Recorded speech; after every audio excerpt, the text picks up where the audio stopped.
Thanks करण। इतना तो मैं कर सकता हूँ ना तुम लोग के लिए। अब तुम्हें और आयशा को उस सड़े हॉस्टल में रहने की कोई जरूरत नहीं। बिल्कुल सही कहा करण। वैसे करण, मधु, मुझे लगता है ना कि जिस दिन तुम्हारी और मधु की शादी हो जाएगी ना, उस दिन तुम तो मधु को पूरा के पूरा मोहल्ला ही गिफ्ट में दे देने वाले हो।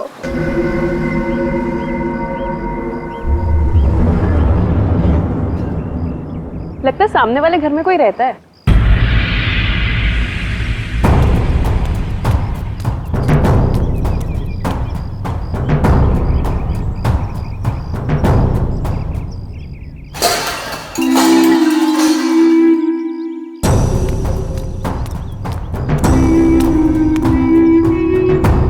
हाय, आई एम मधु। ये आयशा, हम आपके पड़ोसी हैं। हाय। और आप? मैं सामने के घर में रहता हूँ अपनी माँ के साथ। मेरा नाम विनय है और वो खाना अच्छा बनाती है। अब वो कौन? मेरी माँ खाना अच्छा बनाती है। तुम कौन हो? मैं करण हूँ, मधु का बॉयफ्रेंड। बॉयफ्रेंड गर्लफ्रेंड बॉयफ्रेंड गलत बात है। नहीं, माँ ने कहा है बॉयफ्रेंड गर्लफ्रेंड, गलत बात है। विनायक,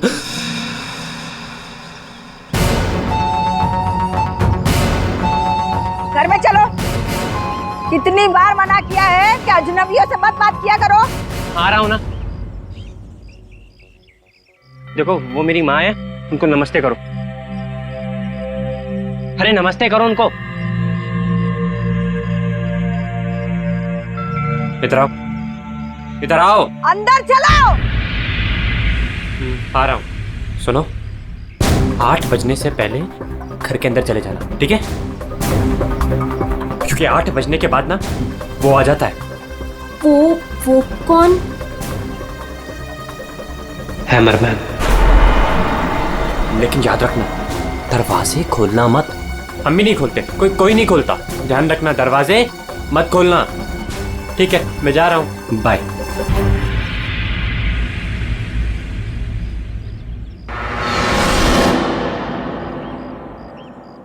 दिमाग खराब है इसका यार। इसकी माँ से बांध कर क्यों नहीं रखती है? क्योंकि उसकी माँ भी तो उसकी तरह अजीब ही है एक्चुअली। चलो सामान रखते हैं। यू आर ऑलराइट ना? या, आई एम फाइन।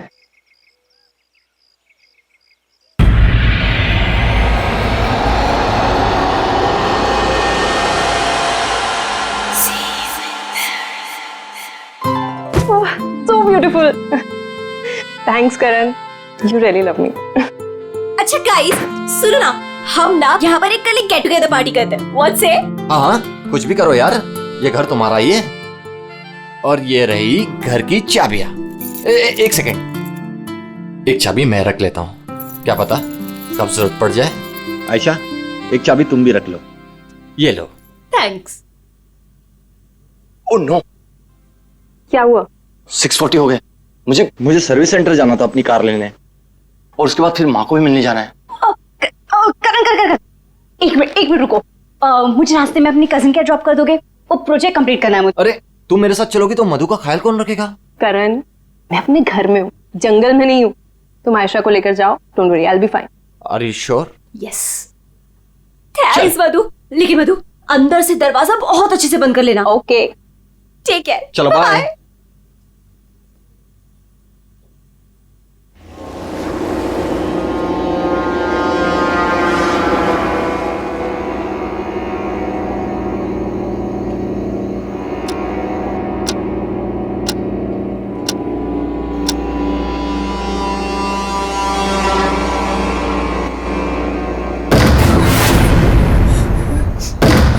कौन है? कौन है वहां? दरवाजा खटखटाना बंद करो। डरती नहीं हूं मैं।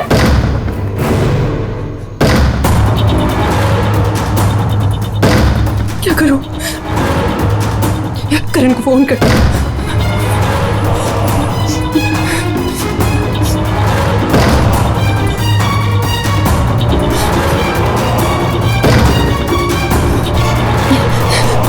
करण का फोन स्विच ऑफ जा रहा है।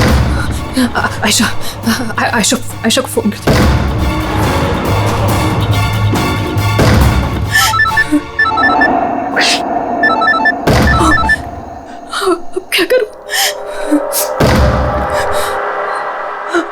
अंधेरा करती हूँ।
सही था यार, पर मजा आ गया।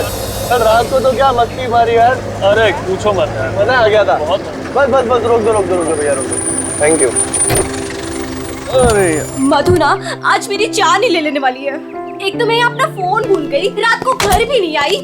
लगता है आज तो वो मुझे ना पक्का इस घर से निकाल ही देने वाली है। अरे अगर वो तुझे घर से निकाल देगी तो हम तुझे घर के अंदर फिर से डाल देंगे। क्यों अभी? ओहो मैडम, घर से तो तब निकलोगी जब घर के अंदर जाओगी। जाओ, डोरबेल बजाओ, मधु को लेके लंच पे जाना है, वीकेंड की प्लानिंग करनी है। गो फास्ट। जा रही हूँ। और जल्दी आओ।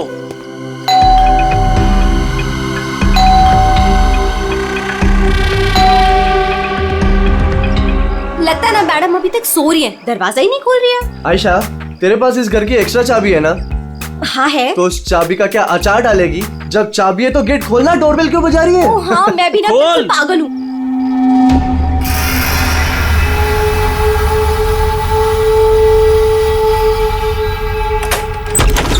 मधु, अरे मधु, कब तक सोएगी? उठ मधु,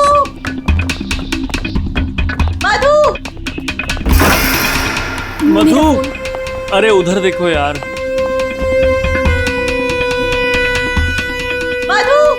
मधु बाथरूम में भी नहीं है। अरे वो तो बाहर भी नहीं है यार। यार ये मधु कहाँ चली गई है? मुझे बहुत टेंशन हो रही है। तू ठीक तो होगी ना? मधु, मधु, मधु, मधु।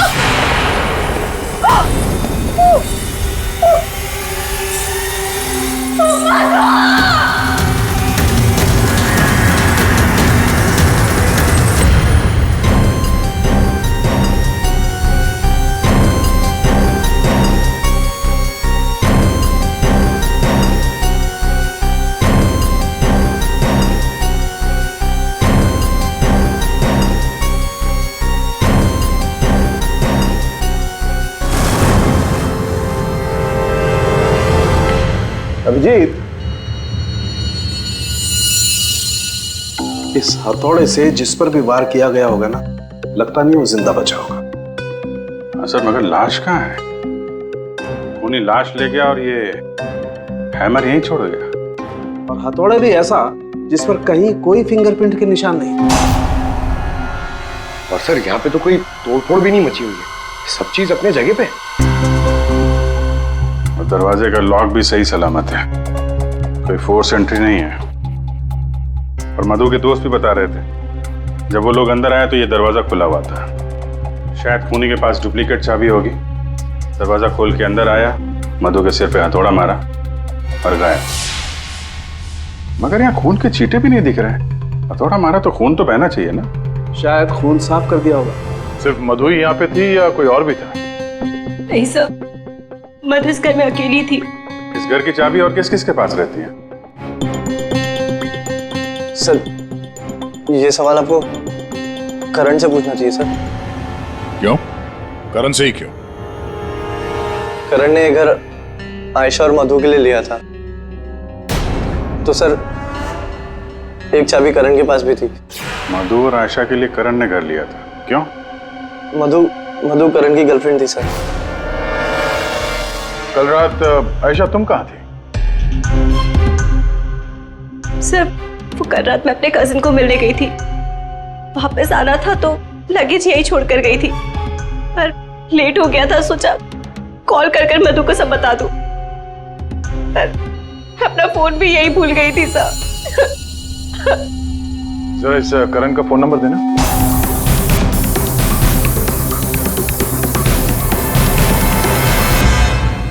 Sir of. वो मेरे पास उसकी मम्मी का नंबर है। कल करण जब मुझे कजिन के यहाँ छोड़ने गया था तो कह रहा था कि वो घर जा रहा है मम्मी के पास।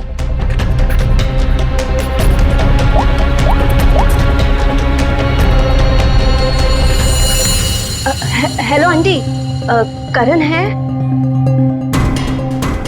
कल रात को आया था क्या वो?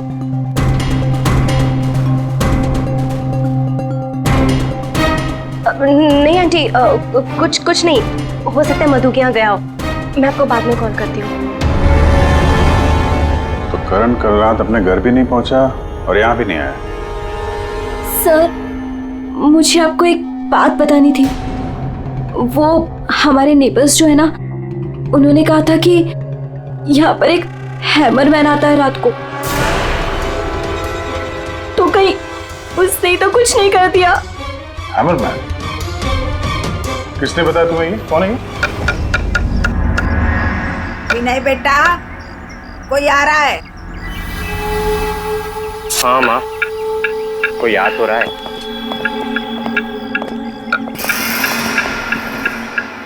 सब्जी काट रही है या लकड़ी काट रही है? काट वहां रही है, आवाज यहाँ तक आ रही है। रमोला जी, आपने कल इनसे हैमरमैन के बारे में कुछ बोला था क्या? आप ऑफिसर है, उस घर में कुछ हुआ है क्या? जी हम लोग सीआईडी से। उस घर में क्या हुआ ये बाद में बताएंगे। पहले आप लोग ये बताइए, हैमरमैन कौन है? क्या बता रखा है इन लोगों को आपने? नहीं, है वो सच में। रोज शाम को आता है और हैमर से दरवाजे और खिड़कियों पे ठोकता है। आप देखिए ना, वो उधर निशान बने। कल भी आया था रात को 8:30 बजे। सामने के घर में ठोक रहा था। इसीलिए मैंने पूछा कि उस घर में कुछ हुआ है क्या? आपने हैमरमैन को देखा है?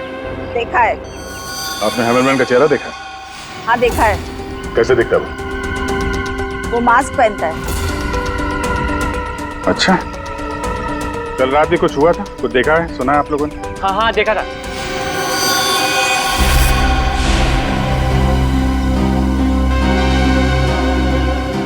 रमोला जी, अभी आंख दिखाने से कोई फायदा नहीं। बोलो, क्या देखा था तुमने? कल रात 8:30 बजे मैंने खिड़की से देखा कि बस फिर मैंने नहीं देखा। माँ ने खिड़की बंद कर दी। एक आदमी और एक औरत। वो आदमी तो करण हो सकता है। और सर वो औरत? करण की कोई साथी? दोनों अंदर गए, मधु का खून किया और लाश लेके पीछे के रास्ते से निकल गए। एक बार पीछे की तरफ देख लेते हैं। आप लोग यहीं पे रुकिए। पूर्वी, इनसे हैमरमैन का स्केच बनवाओ।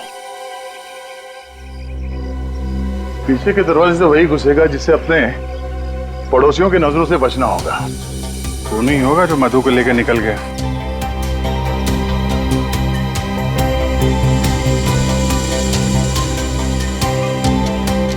ऐसा कैसे हो सकता है कि कोई भी निशान नहीं छोड़ा? मधु को मार करके लेके गया तो भी कुछ ना कुछ तो छोड़ा होगा कोई।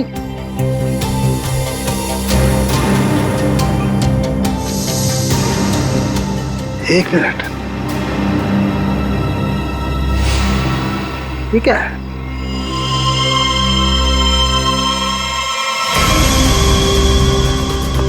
कुछ अलग से?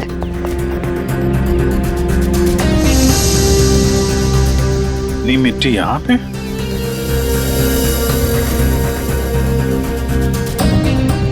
लगता है किसी ने यहाँ पे पैर वैर धुले हैं। इसलिए मिट्टी यहाँ पे है।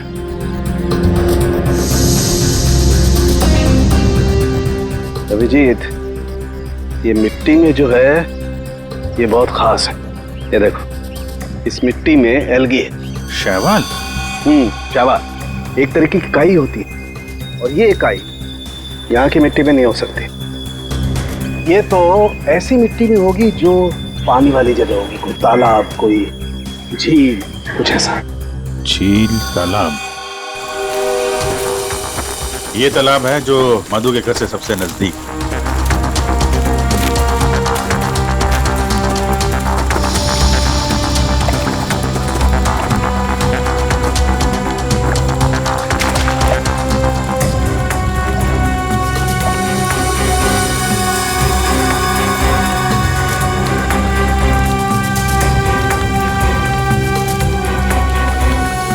गया अभिजीत,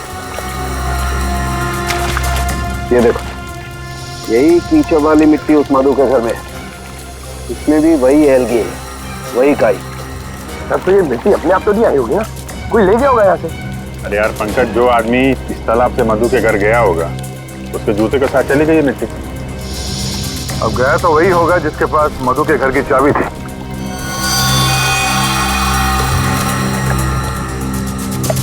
पर कौन गया होगा? अब चाहे वो हैमरमैन हो या फिर कोई और। हैमरमैन? ये हैमरमैन ने किया है क्या? वो काम तो उसी का ही लग रहा है। हाँ,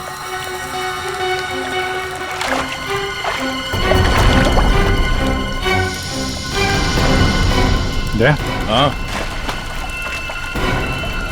वहाँ नीचे कुछ दिख रहा है।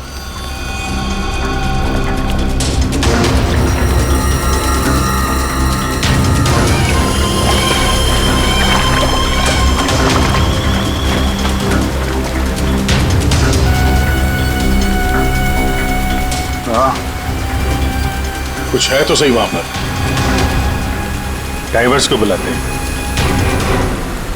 और क्रेन भी।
रोहित, ये करण की कार है ना? कुमुद, रोहित, ये करण की कार है ना? पर करण अपनी कार इस तालाब में क्यों फेंकेगा? हो सकता है हैमरमैन लेकर आया हो। करण की कार का नंबर और इस कार का नंबर दोनों सेम है।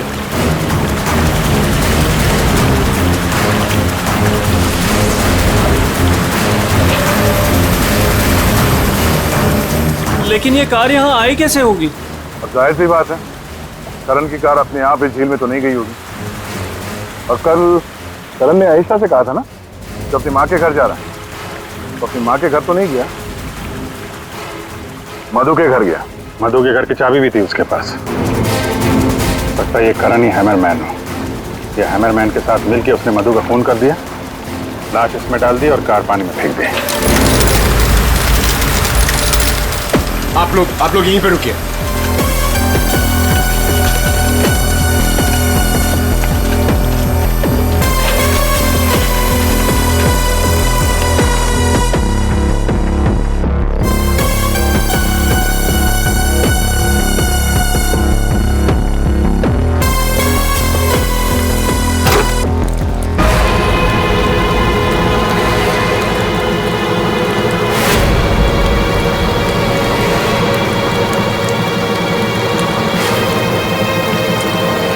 ओह नो, ये तो करण है।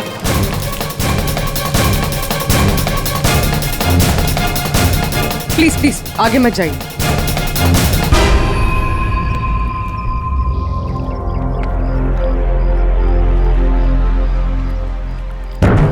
खोपड़ी बुरी तरह से टूट गई है, किसी भारी चीज से वार किया है। थोड़े से ही मारा होगा, हैमरमैन ने मारा है। सर मतलब हैमरमैन ने करण को मारकर लाश गाड़ी में डाल दी और गाड़ी तालाब में फेंक दी।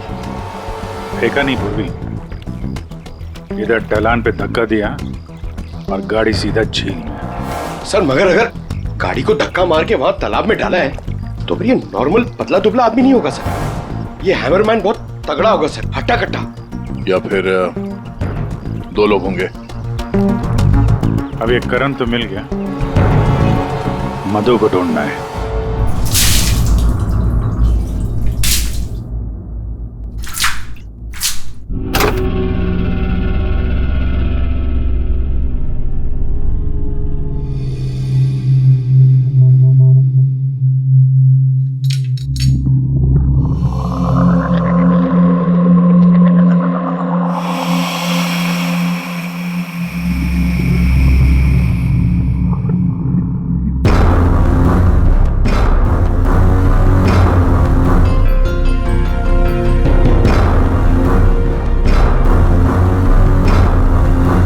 कपड़े का टुकड़ा,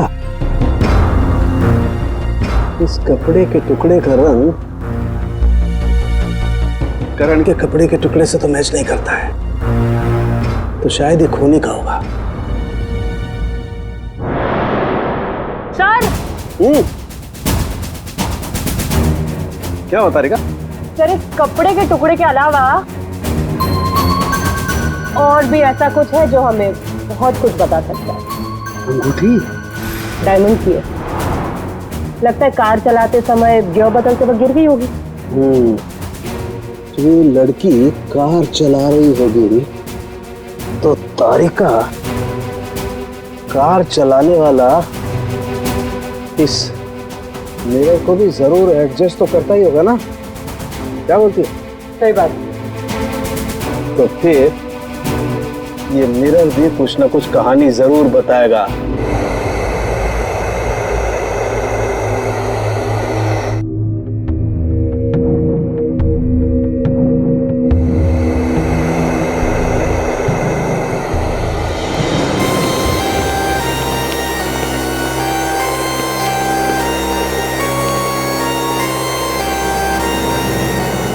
शीशे के बाल सुखा रहे हैं क्या? पूरा शीशा सुखा रहा हूं। जब ये सूख जाएगा ना बहुत कुछ बोलेगा, लेकिन फिलहाल ये करण ने और अंगूठी ने जो बोला है वो सुन लीजिए। इस हथौड़े पर जो खून लगा है ना, बस ये करण के खून से मैच होता है। मधु के घर में करण की ही हत्या हुई। और सर ये हीरे की अंगूठी मिली हमें उस गाड़ी में से, ड्राइवर सीट के नीचे पैरों के पास। ये अंगूठी? ये तो मधु की है। हाँ सर, हमने मधु के घर से उसके कुछ फोटोग्राफ्स लिए थे, उसमें मधु ने यही अंगूठी पहन रखी। इसका मतलब वो कार झील तक मधु चला कर लाई और इसीलिए वो अंगूठी कार में गिर गई। तो क्या करण का खून मधु ने किया? नहीं दिया, मुझे नहीं लगता। ये चक्कर कुछ और ही है। अगर ये अंगूठी मधु रेगुलरली पहना करती थी तो इतने आसानी से उंगलियों से निकलेगी ही नहीं ना, वो गिरेगी ही कैसे? वो तो जरूर वहां पर जानबूझकर डाली गई थी ताकि सारा शक मधु पर जाए और हम मधु के आसपास ही घूमते रहे। और सर मधु का भी अभी तक कुछ अता पता है नहीं। लो भाई, इस शीशे ने भी मुंह खोल दिया है। ये देखिए, इस पर बहुत सारी उंगलियों के निशान हैं। मधु यहाँ पर है नहीं, वरना उसकी उंगलियों से मैच करके देख। कोई बात नहीं सर, जब मधु मिल जाएगी तो मैच कर लेंगे। काम करते हैं, 7 बजे से लेकर 9 बजे तक ये करण कहाँ था इसके डिटेल्स निकालते हैं। अपने आप सब कुछ पता चल जाएगा। सर करण का सेलफोन डेटा जो हमें मिला उससे ये पता चलता है कि करण और आयशा 6:44 पर मधु के घर से निकले थे और उसके बाद 7:15 पर करण ने आयशा को ए ब्लॉक पालिन चौक ब्लू पार्क पे ड्रॉप किया था और वहां से करण को जाना था अपनी माँ के घर बराली, लेकिन वहां ना जाकर ये वापस मुड़ता है और मधु के घर की तरफ आता है और उसी रास्ते में 5 किलोमीटर तक जाने के बाद सर करीब 7:30 बजे जेसी मार्केट फुलवाड़ी में वो रुकता है और यहाँ पे एक और नंबर आके उससे मिलता है सर और ये नंबर करण के साथ करीबन 10 मिनट तक रहता है और उसके बाद वो नंबर गायब हो जाता है और वहां से करण मधु के घर पहुंचता है 8 बजे और 8:40 पर उसका फोन बंद हो जाता है। दूसरा नंबर किसका है जो करण से जेसी मार्केट में मिला था? सर रोहित का। रोहित, तुम करण का खून होने से पहले उससे मिले थे पूरे 10 मिनट के लिए, क्यों? सर मैं अपने दोस्त की मौत से बहुत ज्यादा डरा हुआ था सर, और मुझे समझ में ही नहीं आ रहा था कि मैं कैसे रिएक्ट करूं, क्या बोलूं। वो तो अचानक से उस दिन मैं उसे जेसी मार्केट में मिला, मैंने सडनली उसे वहां देखा। अरे करण! हे रोहित, कैसा है यार? कैसा है मेरा भाई? अरे तू यहाँ इस खिलौने की दुकान में क्या कर रहा है यार? तुझे यहाँ क्या जरूरत पड़ गई आने की? अरे बस ऐसे यार, किसी के लिए सरप्राइज ले रहा था और उसे सरप्राइज ही रहने दे। अच्छा सरप्राइज? चल यार, मुझे थोड़ी जल्दी है। कल मधु के इधर तू आ रहा है ना पार्टी में? हाँ कल आ रहा हूँ ना। लेकिन तू जा कहाँ रहा है? बस यार थोड़ा जल्दी में हूँ। अरे मैं तुझे छोड़ देता हूँ, चल मेरी कार पार्क है यहाँ। तू कल मिल मुझे। अच्छा चल सी यू, बाय। और मेरे लिए तो ये सरप्राइज की बात थी सर, क्योंकि मैं उससे 2 महीने बाद मिल रहा था। ठीक है, तुम जा सकते हो, लेकिन जब तक इस केस की तहकीकात पूरी नहीं होती तुम ये शहर छोड़कर कहीं नहीं जाओगे। जाओ।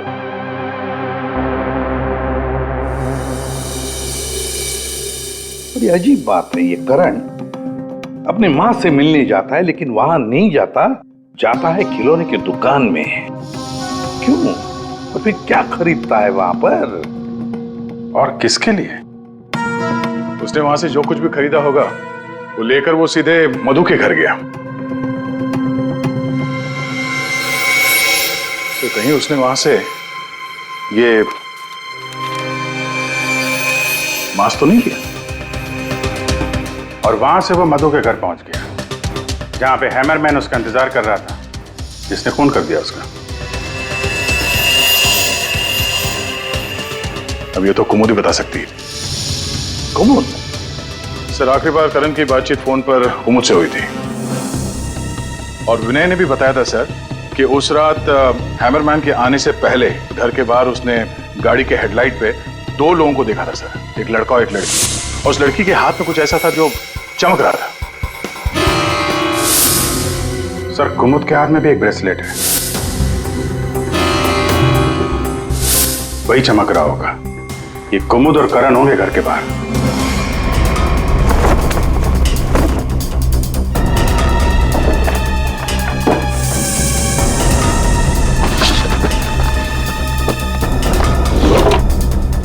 जब से करण की लाश मिली है तालाब में, तब से खूनी और भी होशियार हो गया है। सर लगता है ये टीम बहुत छोटी है सर, कुमुद, मधु और ये हैमरमैन। सर लेकिन ये हैमरमैन मिले तो सही, अभी तक तो सिर्फ उसका हैमर ही मिला है तो उसने हमारे लिए छोड़ा है। मैन तो गायब ही है। सर ये कुमुद तो भागने की तैयारी से घर से निकली, सारे कपड़े लेकर भागी और उसका मोबाइल भी स्विच ऑफ आ रहा है। अरे ये कहां से आ गए यहाँ पे? कौन कहां से आ गया? ये देखो। इसका मतलब है ये कुमुद रमोला और विनय को पहले से जानती थी। एनवेलप पे डेट पिछले महीने की है और ये कुमुद बोल रही थी कि ये रमोला और विनय को पहले कभी मिली ही नहीं। तो कहीं ये माँ बेटे रमोला और विनय इस पूरे साजिश में शामिल तो नहीं है? मिलते हैं माँ बेटे से।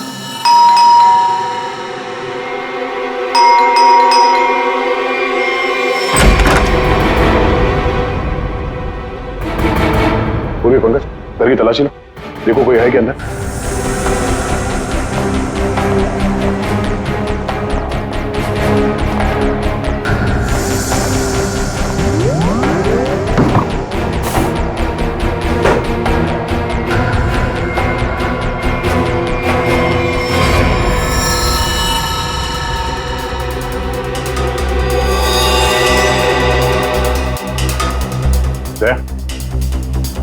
हाँ, ये दीवार देखो यार,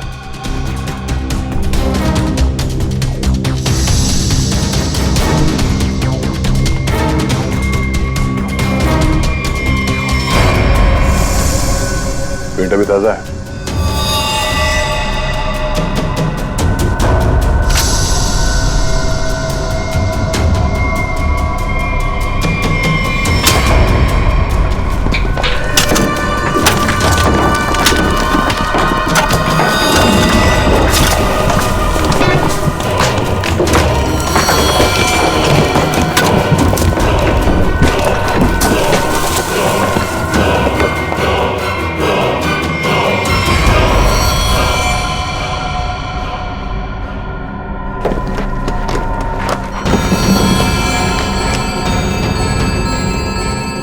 ये तो मधु है, मार के गाड़ दिया दीवार के अंदर, इसीलिए हमें ये कहीं मिल नहीं रही थी।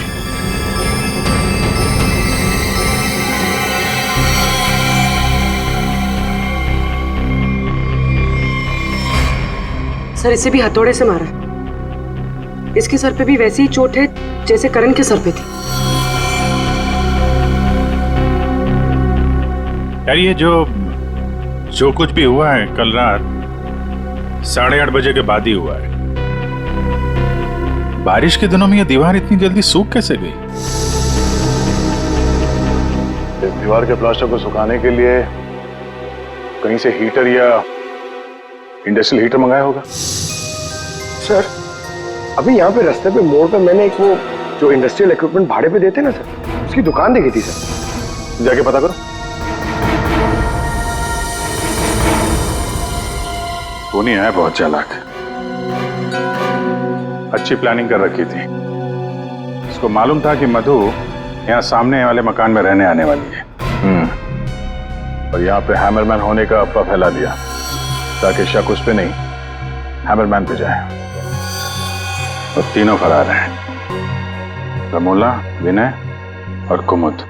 सर मैंने इंडस्ट्रियल हीटर के सप्लायर के बारे में पता किया। इनको रमोला और विनो के बारे में पता है, इन्होंने ही सप्लाई किया था वो हीटर। अच्छा, अब जो ये फोटो देखिए, यही माँ बेटे आए थे आपके पास?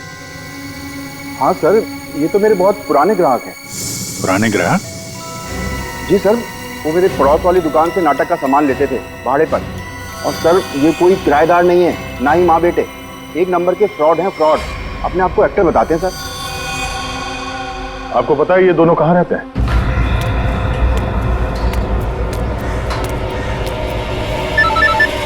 तो निकल, मैं मिलता हूँ। हाँ चल मिलते हैं। हेलो, मैं चंपा बोल रही हूँ, चाय पानी फिल्म से। हाँ जी बोलिए ना। आपकी एक्टिंग के इतने चर्चे सुने हैं और आपका नंबर मुझे इतनी मुश्किल से मिला है। बस हमने डिसाइड कर लिया है, हम आपको अपनी अगली फिल्म में लॉन्च करेंगे। लॉन्च करेंगे मुझे? मतलब आखिर आपने मेरा टैलेंट पहचान ही लिया? हाँ, अब 1-2 दिन में शूटिंग शुरू हो जाएगी। बस एक प्रॉब्लम है, आपकी बड़ी बहन के कैरेक्टर के लिए कोई अच्छी एक्ट्रेस मिल नहीं रही। बस वो कंफर्म हो जाए तो हम शूटिंग शुरू कर देंगे। अच्छा बड़ी, अरे है ना, बड़ी बहन है। मैं आपकी प्रॉब्लम सॉल्व करता हूँ। अरे वाह, आपने तो मेरी टेंशन ही खत्म कर दी। आप अपनी गली के बाहर आ जाइए, मैं गली नंबर 7 पे खड़ी हूँ।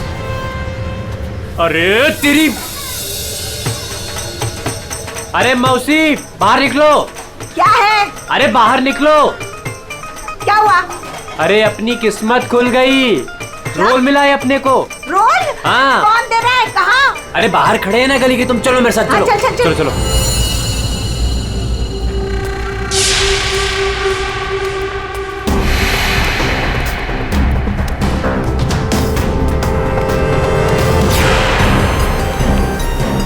CID? हाँ CID। कहाँ जा रहा है? अच्छे मुजरिम का किरदार तो तुम लोगों ने निभा दिया, अब जरा एक अच्छे गवाह का किरदार भी निभाओ और ये बताओ कि कुमुद कहाँ है?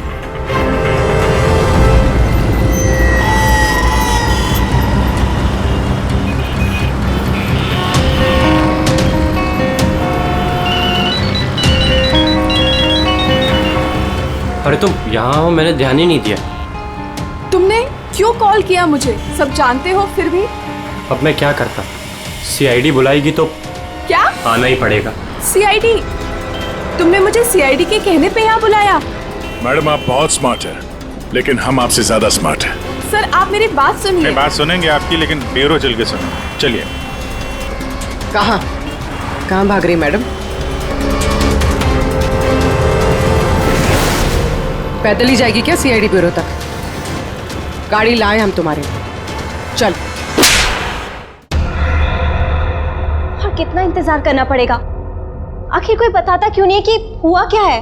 जरूर बताएंगे आयशा जी, जरूर बताएंगे। लेकिन इससे पहले कि हम बताएं, तुम हमें बताओ कि हुआ क्या था। मैं? मतलब यह कि आप और मधु एक नए घर में शिफ्ट होती है, जहां पहले से ही कुछ गड़बड़ चल रही होती है। ऐसे में आप मधु को उस घर में छोड़कर अपने किसी कजिन के घर चली जाती हैं, और तो और अपना मोबाइल फोन भी वहां रख के जाती है, ताकि मधु तुमसे तो मदद न मांगे। अजीब है ना? सर, मधु मेरी बहन जैसी थी। उसके साथ कुछ गलत करने के बारे में मैं सोच भी नहीं सकती हूँ। अच्छा, बहन जैसी थी? बहन तो नहीं थी ना? हाँ? अभीर, इस पूरे इन्वेस्टिगेशन में किसी ने तुम पर एक बार भी शक नहीं किया, क्यों? जो भी पूछा उसके बारे में तुम्हें कुछ पता ही नहीं। और जब मधु का खून हुआ उससे ठीक पहले तुम्हारा मोबाइल फोन स्विच ऑफ। कोई तुम पर शक क्यों करेगा? सर आप मुझ पर गलत इल्जाम लगा रहे हैं सर। मैं तो आयशा और मधु से सिर्फ 4 दिन पहले मिला था। मैं ऐसा क्यों करूंगा सर? और सर मेरा फोन पानी में गिर गया था, इसके लिए वो स्विच ऑफ है।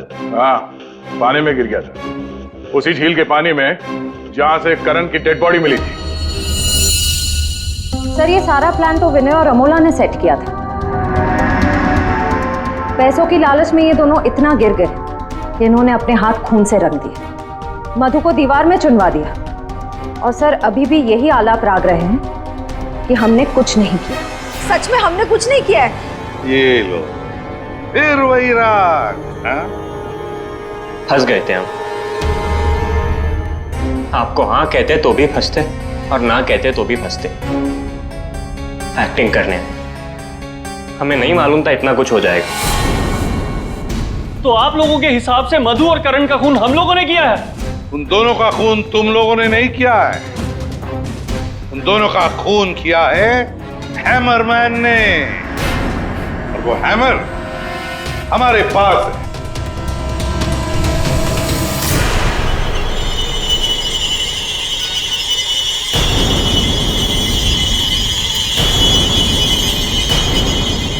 कुमुद, ये कहाँ थी? ये हैमर छुपाने गई थी, हमने ढूंढ निकाला, है ना? I'm sorry रोहित, मुझे माफ कर दो। तुमने मुझसे वादा किया था कि तुम मेरा नाम नहीं लोगे, मैं तुम्हें छोड़ूंगा।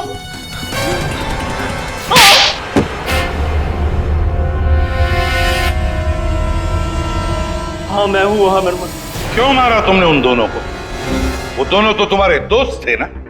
कोई दोस्त नहीं, कोई प्यार नहीं, वो दोनों धोखेबाज थे। मधु 5 साल से मेरी गर्लफ्रेंड थी, और 5 मिनट में उसने मुझे लात मार दी उस करण के लिए। जानते हैं क्यों? क्योंकि उसके पास पैसा था, और उसी समय मैंने डिसाइड किया कि मैं उससे बदला लूंगा, उन दोनों से। तुमने इसका साथ क्यों दिया? मैं रोहित से बहुत प्यार करती हूँ, मुझे उसका साथ देना पड़ा। तैयारी तो तगड़ी कर रखी थी तुमने। 3 महीने से प्लान कर रहा था मैं, उन दोनों को एक दर्दनाक मौत मारने की। बस इंतजार कर रहा था। 3 महीने का इंतजार? किस चीज के लिए? सही वक्त का इंतजार। और वो सही वक्त तब आया जब मुझे करण ने मधु के लिए घर ढूंढने के लिए कहा, और उसे मैंने ये वाला घर दिला दिया, और उसके बगल वाला घर मैंने कुमुद के नाम से रेंट पर ले लिया, और वहां इन दोनों घोचुओं को रखा, इन बेवकूफों को। और हैमरमैन बनने का प्लान बनाया। बन गए हैमरमैन, ताकि तुम पर कोई शक न करे। हाँ, मानना तो मैं करण को भी चाहता था, लेकिन उस रात नहीं। उस रात मैं सिर्फ मधु को मारने आया था। मैं हैमरमैन बनकर मधु के घर में घुस गया।